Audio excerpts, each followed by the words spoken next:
What's going on, guys? Welcome back to another episode of Simon Says.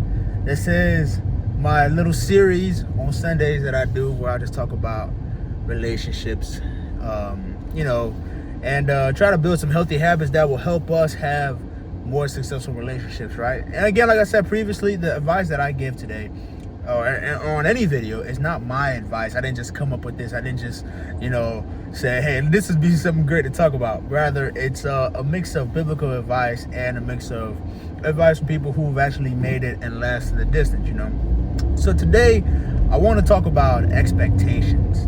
Now, what got me, I saw a TikTok video. It was this young lady. And she was, I don't know why I say young lady. I'm 26. I'm not even that old, right? But it was this woman. And she was talking about how, it's hard to date a good man. And the reason why for her it was hard to date a good man was because at first, when she started dating this guy, she was like, she kept saying that he was perfect, right? He was perfect. He did everything that he was supposed to. And he would tell her, when after she would make those comments, he'd say, no, I'm not perfect, And for the first couple months, in her mind, she looked at him as if he was perfect. And then when something happened that actually showed that he was indeed human and was therefore imperfect, it kind of dawned on her that, hey, this man that you had the expectation of perfection is not actually able to reach that, right? And, the man told her, I told you all along that I wasn't perfect. And so what I believe is one of the issues that happens in relationship is we walk into relationships with certain expectations of the other partner, right? Expectations where we feel they should just be able to understand us in a way that we don't even know how to express, right? And oftentimes you can say it's because of a lack of communication or miscommunication, but either way, there's the expectation that your partner is just supposed to be the right person for you at all times. There shouldn't be any awkwardness, there shouldn't be any conflict, no friction, no arguments, nothing. It should just be perfect, essentially. But the problem that we oftentimes come to terms with is the fact that nobody's perfect, right? So there are going to be times where your partner is going to let you down, right? Now, they'll show up for you in the moments when they absolutely have to, maybe like something's really bothering you, you need to be comforted, you need to be, maybe, something happened to you or something like that, and they'll show up for you in those ways, and they should. They're your partner. That's what they're there for.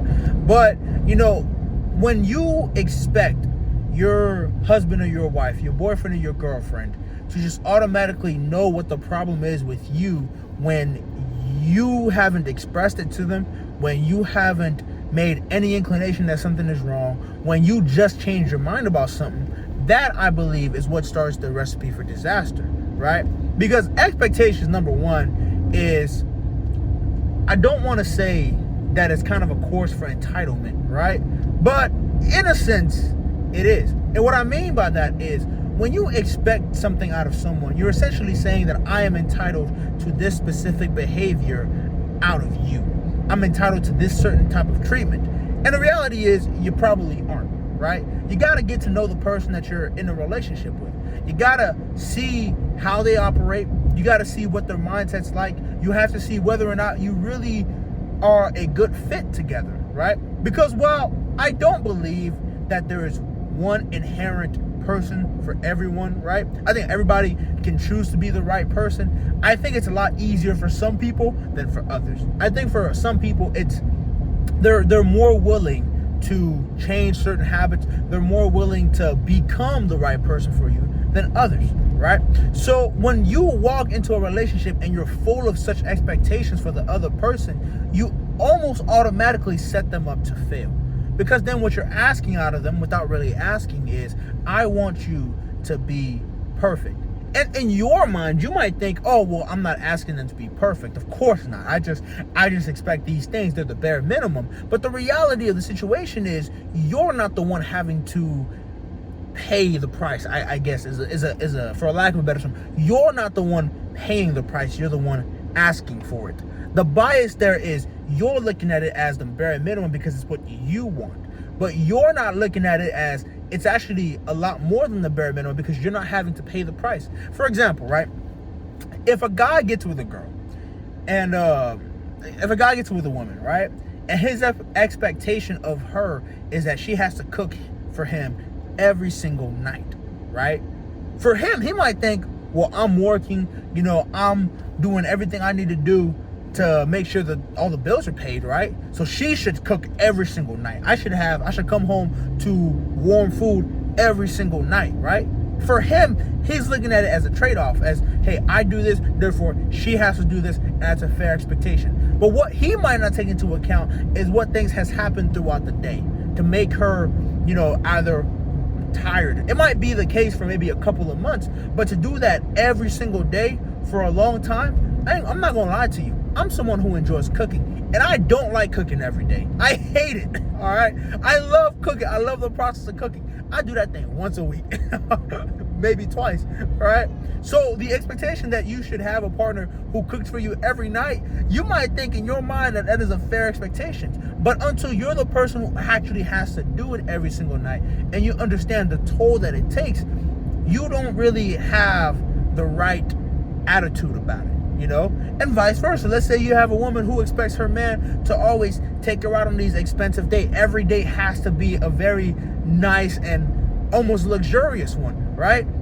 She might think, oh, well, that's what he's supposed to do. He's the man of the relationship. That's how he proves that he loves me, yada, yada, yada, right? But then until you're the one that has to pay for those kind of dates, who has to plan those dates, who has to go through the process of having to make sure that it's set up so that you can perfectly enjoy it, your attitude about it is not all that great. It's biased. It's you're only thinking about yourself, right? So what am I saying with this whole video about expectations? In a sense, I'm not saying that expectations are selfish. However, they can lead to entitlement and almost a disregard for your partner, because you start focusing only on the things that they provide and not on their well-being, not on who they are. Relationships is about two people coming together to live a life, right? So marriage is for. That's what it's supposed to be.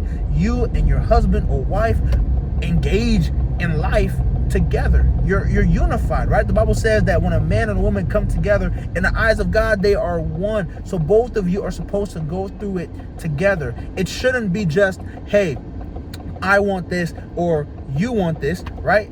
There's also sacrifices that are involved, which means sometimes you have to let go of some of those expectations.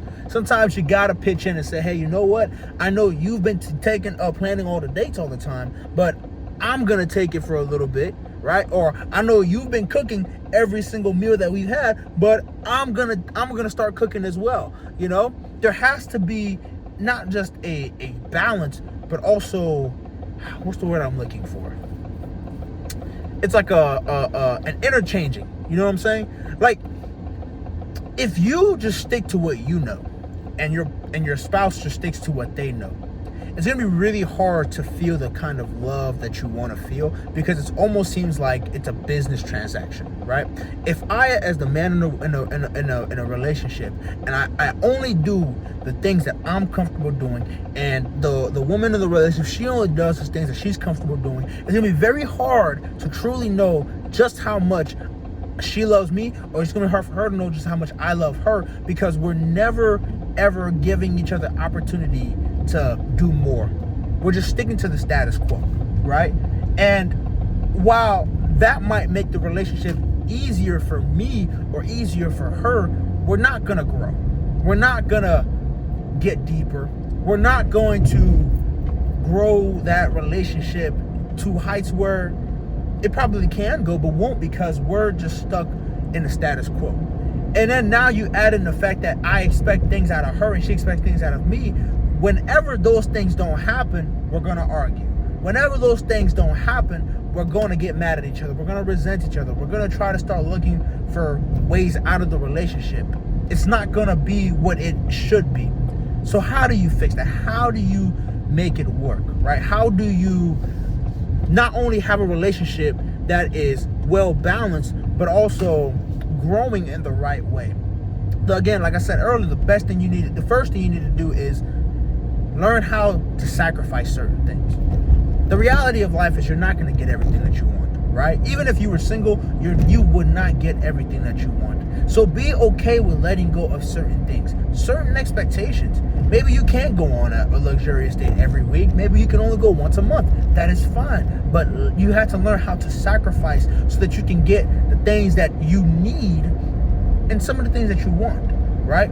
Number 2, help your partner out.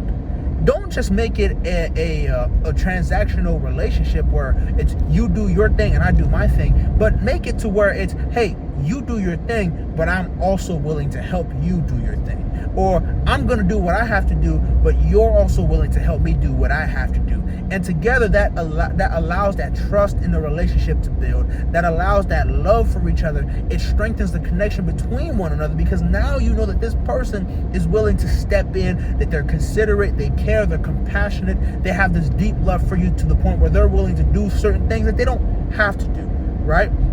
And number 3, this is the most important thing. I told you this is a mix of biblical and real world situations, right? The biblical aspect of it is you got to keep God first.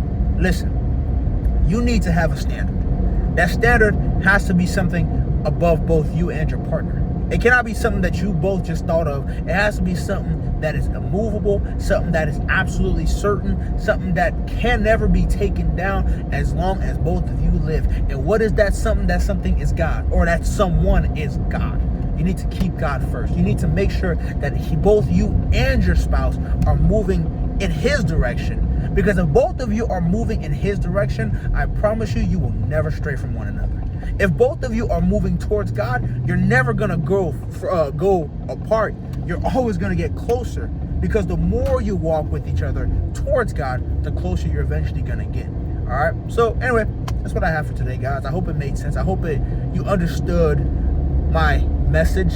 This is something that I'm learning as I'm preparing to be married, as I'm preparing to be a husband and a father, and I want to share these advices with you guys. So I appreciate you guys for watching these videos, and I hope you got what I was saying. I hope you understood the message, and I'll see you on another video. Deuces.